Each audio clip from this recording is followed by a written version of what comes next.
I began writing when I was about 18 or 19, and whether it made me or I made it, I just don't know which happened, you know. Brian Friel was born in Tyrone in 1929. His father was a Derry school teacher, his mother a postmistress from Glentees in County Donegal. Friel has spoken little about his work and less about his life. In 1970, however, Ivan Boland asked him about the early years. Was the Tyrone you grew up in an unsettled place, or was it a society where a Catholic could live easily? Well, I left there when I was 10 years of age, reared in a very traditional Catholic nationalist home. I came to Derry in 1939 when war was beginning, and we believed then that Germany was right and that England was wrong, you know, this kind of an attitude. Friel's secondary school education was at St Colum's College in Derry. He went on to work as a teacher in and around the city, writing short stories throughout the 50s and some stage works in the early 60s. The real breakthrough, however, came after a trip to Tyrone Guthrie's Theatre in Minneapolis. I first saw Philadelphia Here I Come in the 1964 production by Hilton Edwards with Donald Donnelly and Patrick Bedford and Eamon Kelly and Maureen D. O'Sullivan and a wonderful, wonderful Irish cast. Current artistic director of the Guthrie Theatre, Joe Dowling. That production was my introduction to Brian Friel, and I think many people's introductions to Brian Friel, though he had written a couple of plays before. It broke so many of the molds of Irish dramatic literature. I mean, we had all become used to the idea of the kitchen drama, the Abbey play, where the housekeeper and the priest and the postmaster and all the various characters would come in, and there would be a sense of absolute naturalism about it. And what Friel did with Philadelphia Here I Come in creating those two characters, I mean, Gar private and Gar public, both different aspects of the one man, was to absolutely turn the Irish country cottage play on its head. It also, of course, struck a deep, deep chord in the Irish people, because emigration had been and continued in 1964 and right through up till fairly recently to be a major, major part of Irish life. So many people had to emigrate and go abroad and never came back. I mean, the whole notion of the American wake that's so extraordinary in Brian's play.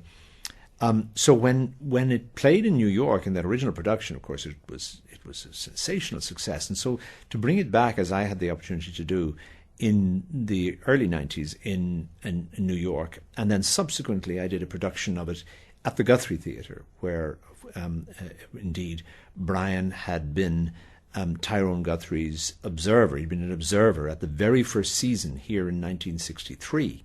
Brian came from Ireland and spent the summer here when Guthrie was putting his first season together. And he wrote to me when we were mounting the play in my first season here in 1996. And he said in that he had gone home from the Guthrie Theatre on a Guthrie high and written Philadelphia Here I Come. So in so many ways, when I did it at the Guthrie as part of my first season, it felt like bringing the play home, where he had conceived it and where it had, where on a Guthrie high he had gone home and written it. Friel followed Philadelphia Here I Come with The Loves of Cass Maguire, which had its American premiere in 1966 and its Irish premiere in 1967. While Cass may not have been as successful as Philadelphia, it played an unusual role in the beginnings of an important Irish theatre company. Well, Brian Friel is responsible, whether he likes it or not, and I'm sure he doesn't, for my introduction into the theatre. Artistic director of Druid, Garry Hynes. When I joined Dramasoc in UCG in 1971, I had been bitten with the idea of directing by that stage, and so I went up to the UCG library and I went to the plays for the first time, and I ferreted around there and I eventually pulled out this play called The Loves of Cass Maguire, and I was immediately captivated by the play. I was immediately captivated by the fact that he broke the fourth wall, that the character talked to the audience, that characters entered and emerged to the audience, that other characters broke in, that Cass broke in on other scenes, and just simply I just found it tremendously exciting. So, you know, with all the naivety of a 19 or 20-year-old, which I was at the time, I said, that's the play I'm going to do. Well, I have a very special affection and feeling for Brian Friel for a very simple reason. Actor Neil Toíbín. It was when I was offered the part of Andy in Lovers. I was a member of the staff of the RTE rep. I just read this play and I said, well, I've got to do it. And I was told I wouldn't be given permission to come out and do it. So I said, well, to hell with it. And I resigned. And I went into this production in the Gate with Hilton and with myself and Anna Manahan. There are two parts of the play, as you know. Very, very moving, of course, as well. Heartbreaking. The second part, it was really well. The first one is superficially heartbreaking as well as being heartbreaking, but the second one is very, very moving, I think, and I loved playing it. In 1973, Friel turned to matters of an overtly political nature in The Freedom of the City. At the time, he spoke with Des Hickey about this perceived change of emphasis. Well, I suppose on a kind of superficial level, it would appear to be a more in quote social play. It would appear to have more to do with an immediate situation which is political and in a way revolutionary. But I think that this is only a kind of superficial look at the theme, because it really has to do with people who are in a sense dispossessed, and I think this kind of theme can be traced back in earlier plays I've written as well. Is this, though, a theme that you have avoided before? Well, I avoided in a kind of way using immediate political happenings and grabbing headings from newspapers in that sense. But this play was in a way kind of peculiar, because it began as a play set in the 19th century and having to do with an eviction. And it was entitled at that point John Butts Bothy, and was getting nowhere. And then certain political events happened in the North. I don't think any one event, but a kind of concentration of events over a fair long period of time, and the play somehow, in this kind of atmosphere, found a focus and ended up in the shape that it is now. In 1979, Friel went to the Big House for his inspiration. I happen to think Aristocrats is one of Brian's most accomplished plays. I mean, people talk about it having a Chekhovian atmosphere, and so it does. There are three sisters and a brother, and there's a kind of quiet desperation about their lives that is very Chekhovian. But of course, it's also a very original piece of work. The character of Casimir is one of Brian's great creations. This kind of desperately frightened, shy man whom we don't really know whether the world he's created for himself in Germany is real or not, and whether the future that he sort of talks about can ever happen. He lives in a very strange world of the memories of the family, how it's declined and how he has declined with it. And then you also have in that play that wonderful juxtaposition of the big house, the Catholic big house, which is a rarity in Irish life, that Catholic big house and the peasantry, the boy brought up in the village, Eamon, versus Casimir, and that whole sense of how the world of that aristocratic Catholic Ireland was crumbling so fast, and the rise of the peasantry. I mean, there are marvellous things in Aristocrats, not to mention, of course, the music. I mean, to actually choose the Chopin and to have the youngest daughter, Claire, play it throughout the play, and he carefully, in the script, very, very carefully determines where that music will come. And the great thing about Brian Friel in terms of how he uses music and how he uses all those elements of theatricality is he's never, ever wrong. It always works. Claire is a girl with huge talent, but has inherited perhaps her mother's fragility. Actress Ingrid Craigie played Claire in the original production of Aristocrats. She plays the piano throughout, and she's going to get married to a much older man who we hope will take care of her, but you know it's going to be really a bit of a disaster.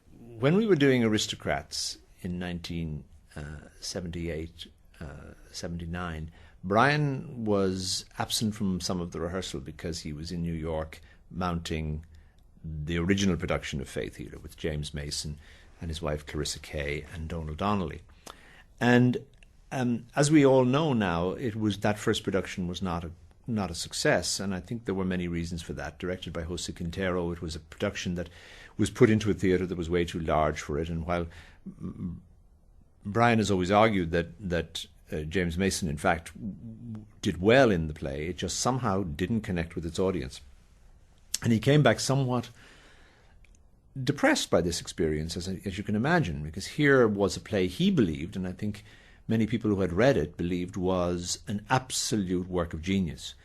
I had read the play and loved it, and I said to Brian, I want to do it at the Abbey. I want to produce it at the Abbey. And he was reluctant. He sort of, oh, no, it wasn't a success, and the Abbey's too big, and we couldn't do it. And we had this conversation back and forward. And then he came to me one day and he said, why don't we ask McCann if he'll do it? We asked Donal McCann if he'll play Frank Hardy, and then maybe we could do it at the Abbey. If Friel is a genius, and I believe he is, Donal was a genius that matched him. The coming together of Donal McCann and the part of Frank Hardy was like a creation of the most perfect match. We opened in 1980 in the Abbey to the most sensational response. Absolutely, the play was discovered by an audience that really embraced it in a way that had not happened in New York. John Kavanagh and Cade Flynn were the other two roles. It was a production that I feel enormously proud of, and I think was an opportunity for people to see how great an actor Donal McCann was and what a great play Faith Wheeler was. Way back in 1979, I went to see Brian. Actor Stephen Ray. We talked about the possibility of starting a touring company. We knew that there was some money available with the Northern Arts Council, and I actually asked him for a play, and he said he was working on something, was beginning to work on something, and we could have that, really. And sometime later he sent me the first act of Translations. I feel particularly privileged that he sent it to me before he'd actually completed the play. You could say it was a great play. It was part and parcel of the beginning of the company, but in a way the company became the play became the company, the concerns of that play, language, identity, attitude to history, myth, a whole range of areas that were of interest to Friel became the concerns of the company and of our board, including Seamus Heaney, Seamus Dean, Tom Kilroy, Tom Paul, and all the people who came on board with us. These became our concerns, and we were without question a company that were about ideas, and I think we created a theatre that was a theatre of ideas, a theatre of debate, and that really came from the first production, Translations. I think the Communication Code was written as a sort of antidote to the reception that Translations had received, the euphoric reception, in the sense that somehow or other in Translations Brian had written a play that would bring the two parts of the country together and bring Ireland and England closer together, and I don't think that was what he meant at all in writing Translations. I mean, if you look at the third act of Translations, it's very bleak, and it sort of really does not talk about reconciliation. It talks about the fact that when you get too close, when the two sides got too close, the Donnelly twins or their equivalent moved in and they kill Yolland, and it's now essential for Moira, who's fallen in love with him, to actually emigrate. So the play, I think, was somewhat bewilderingly seen as a play about how the two cultures, the Irish and the English culture, could actually reconcile, when I think he meant something entirely different. So Communication Code was written as a sort of a farce to try and kind of balance that and show the kind of nonsense of cultural exploration in this way. I don't think it was a successful play. I think it didn't really work because it was written in a way, as I say, to be a counterbalance to what is a great play. Translations is a masterpiece, and so this farce, a form that I really don't believe Friel is a master of. The Mundy Scheme many years earlier and the Communication Code, two farces that for my money, don't quite resonate and don't quite have the kind of relentless logic and that farce needs. The second time I worked with Brian Friel was in Making History, which was a fascinating play. And the part I played, of course, was that of Archbishop Lombard, who was not a cardinal, but he was the equivalent of a cardinal in Irish terms at that time. It was received very, very well in some places and not very well in others. The most amazing thing about it was that when we did a revival of it in the Cottesloe in London, it was absolutely ecstatically received, and there's no other word for it. They really went for it. And it sort of was a great boost for me personally, because I felt that I'd done well there. And but they really loved it, much more so, I think, than here. I've done two of Brian's adaptations of Turgenev, Fathers and Sons and A Month in the Country. A Month in the Country, it's a superb adaptation of the play, because he manages to combine the very real emotional world of Natalia and her falling madly, passionately, ridiculously and insanely in love with this young student. The fact that it's a month in the country and that everything takes place in a very short space of time, that it's a really beautiful summer's day all the time, the whole sense of atmosphere that he creates in the play. And then he peoples it, not only with this central story that's really compelling, but with these amazing subsidiary characters. I mean, Herr Schaff, the German, you've got Bolchinsov, the old land owner who comes to court young Vera, who's only 15. You've got Dr. Szpigielski, this marvellous character that we had in the Gate production that I did. We had Donald McCann play Dr. Szpigielski. I mean, these just rich creations, not just taken from a translation of the Turgenev, but recreated and rethought in a way that made them most original. The mother-in-law, developed and built up by Brian into a major character in the play. And Mikhail, the observant, the watchful, the man who's in love with Natalia, but who that love can never really be explored. It's rich, it's fabulous narrative, great characters. I think the fact that Brian finds that Irish world in the midst of the Russian, and because characters like Matvey and the young maid Katya, both of them are pure Irish peasantry in the play, and it feels very Irish, as well as never losing the spirit of the original.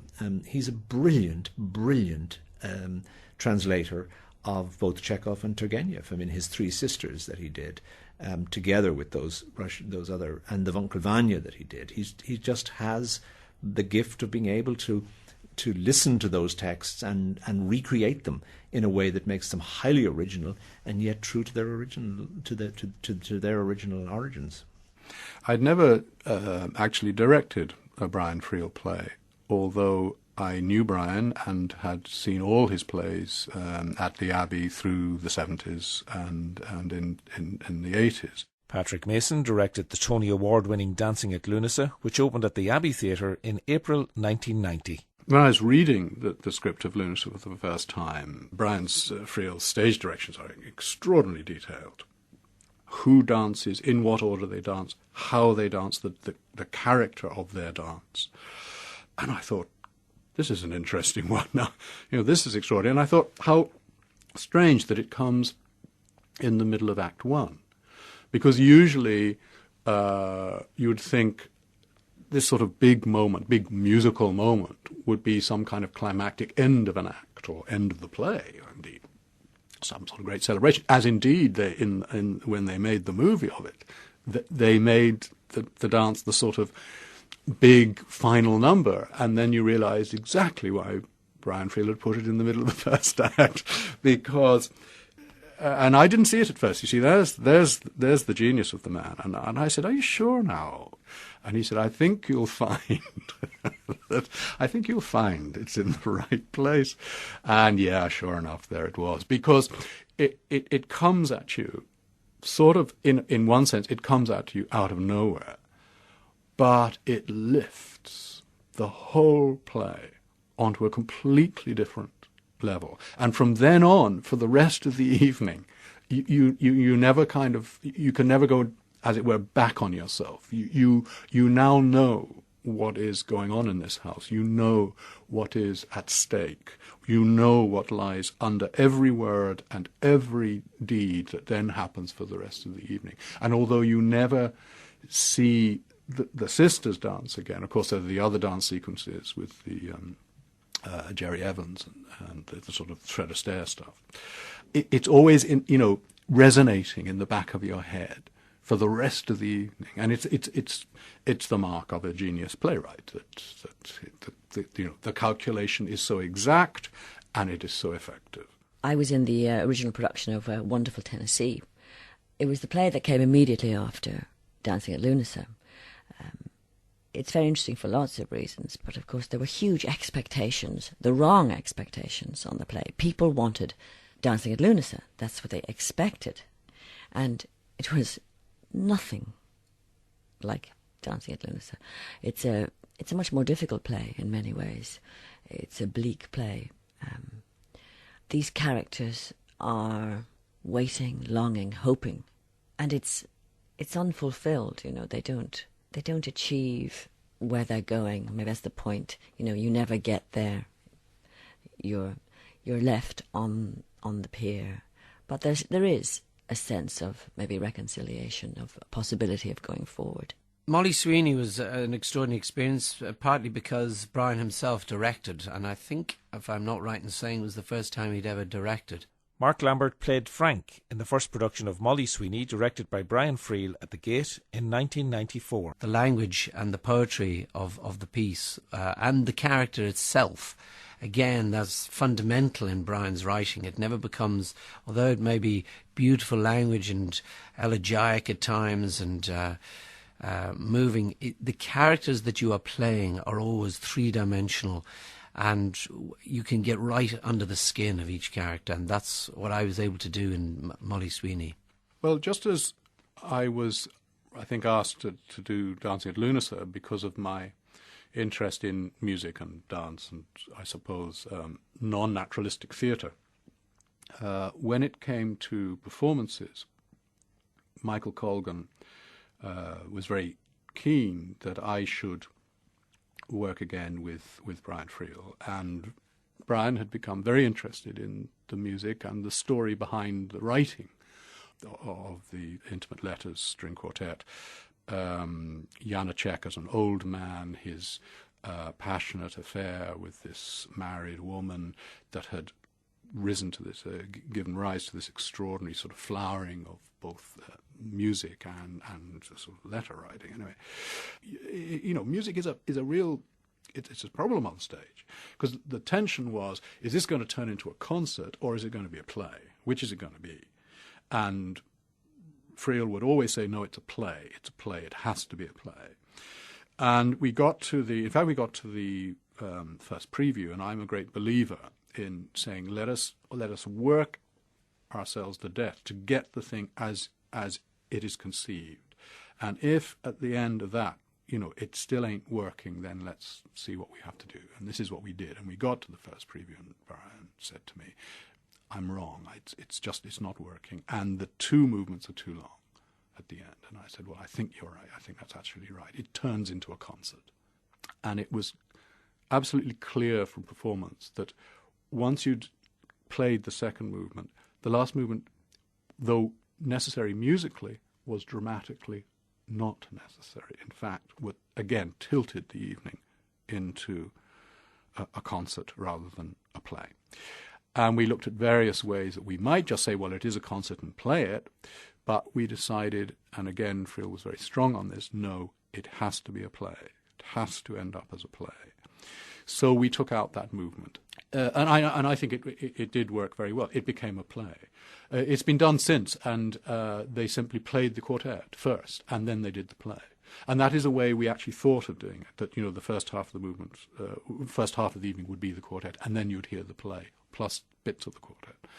But it's a fascinating thing, this, of how, music sometimes can be so strong on stage as part of a drama, and then suddenly it can start taking over. And the music, you have to make a choice. Are you going to just make this a concert or a recital, or is it going to be a drama? One of the particular pleasures of playing in a Friel premiere is that Brian Friel would be around quite a lot and occasionally gave notes. Actress Dearbhla Crotty played Margaret in The Home Place, Friel's most recent play, produced at the Gate in 2005. But the notes were really of a musical quality, and so he would draw our attention to the duet quality, for example, in a dialogue. And so that particular thing of listening and responding and refrain and all of those musical ideas. And then when you might have 5 or 6 people with each person contributing something, the quality again is very different. And always inviting us to contemplate the music of what we were saying, which isn't at all to say that we would speak in musical tones or any sort of lyricism. And if something blunt was called for, of course, that's what you... And I think also in The Home Place, the fact that you've got so many different accents. You have the Donegal accent of, if you like, the natives. And then you've got Christopher Gore and his son, who are also natives, but who speak with English accents or receive pronunciation, and of course the visitors, the English visitors. And finally, Friel's own opinion on the making of a piece of theatre. Well, I have a kind of an old-fashioned attitude to this, that I look on the script as a kind of score which has got to be interpreted with great attention to detail, and no liberties must be taken with it. This is a very ancient notion of how a script should be handled. But once the play has been done, once it has been interpreted, this is another personal thing. I don't feel as protective about it anymore. I mean, the very first production of Translations was something that exercised me greatly, and I give complete attention to it. But once the play has been done, I don't feel the same care or concern about it. The playwright in profile was Brian Friel. The contributors were Ingrid Craigie, Dearbhla Crotty, Joe Dowling, Garry Hynes, Mark Lambert, Patrick Mason, Stephen Ray and Neil Toíbín.